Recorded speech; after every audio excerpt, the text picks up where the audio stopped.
Hello, sir. Welcome to my presentation on spelling correction application using NLP techniques.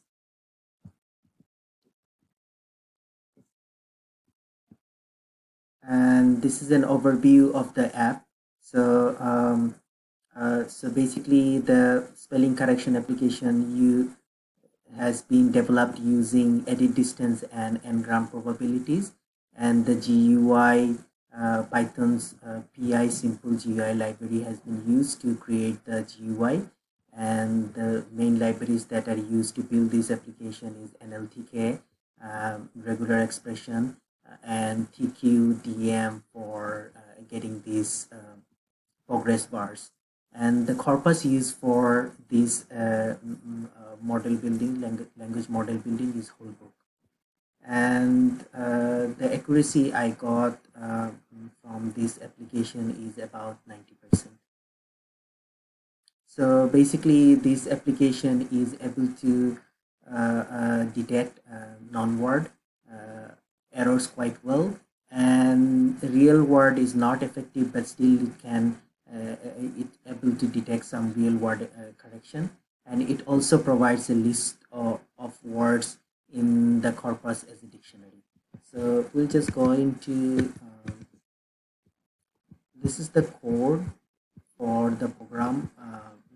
We used many user-defined function to create this program, and also we have tested this code, this model, language model, using the first 100 sentence from the corpus, and it gives us about 90% accuracy, and it was able to identify 41 sentences correctly out of 100 sentences.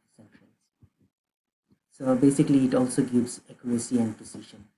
So this is the layout of the application. So this is the text editor where user will input their text, and this is where user can do a search in the dictionary. So dictionary shows a list of words.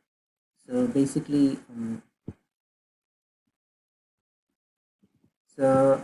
I entered a text, welcome to Breakfast Club. So the club is also available, I mean, exists in the dictionary, but this is wrong in this context. So we'll do a check, let's see what happens. So basically, it tokenized the sentence into words. The original input was this, and the misspelled word says welcome. So basically, welcome is not available in the dictionary, so that's why it's showing as welcome. And we are not able to highlight the misspelled word here because of the text editor settings. It doesn't allow us to highlight the misspelled word here. So what we did, we added an extra outcomes here, which will automatically shows which word is not in dictionary, and it provides some suggestion. And the corrected sentence was suggested come to Breakfast Club. So we'll just do a quick search to see if welcome is present in the dictionary. So welcome word doesn't exist in the dictionary. So basically, we can do another search just to check whether say sometimes less searches sometimes exist in the dictionary.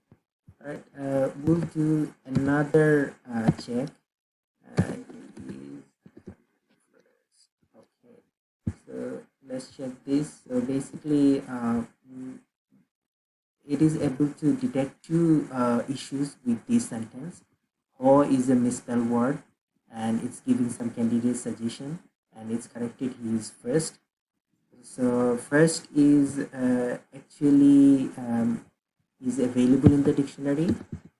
So it's a real word problem. So yeah, first is exists in the dictionary.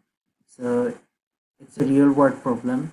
It's still able to identify that, and Ho is a non-word problem, non-word error. So it's still able to identify that.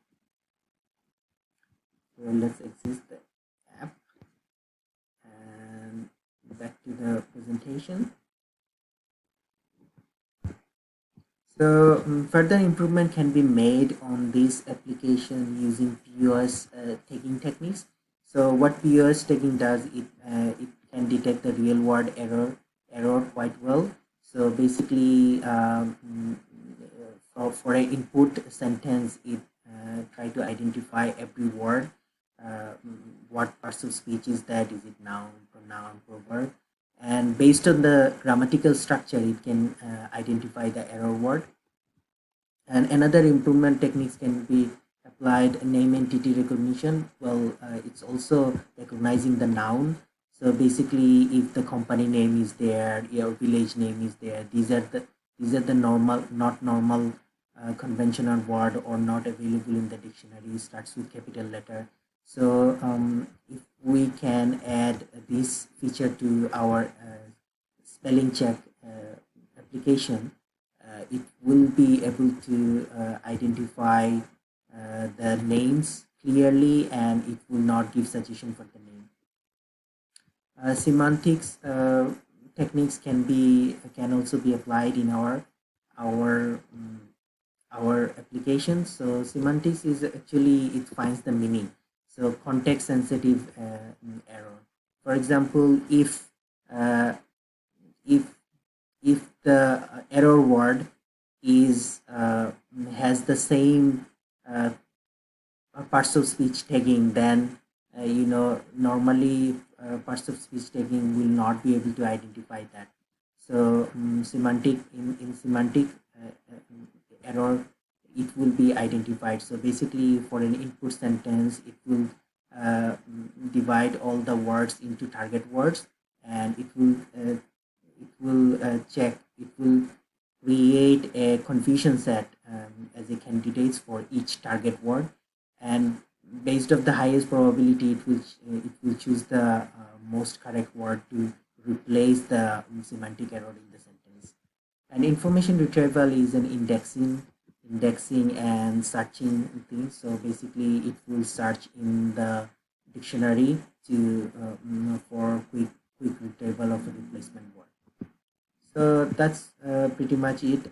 These are the references I have used to create this presentation. And if you have any question answer, you can let me know. Thank you very much for your time.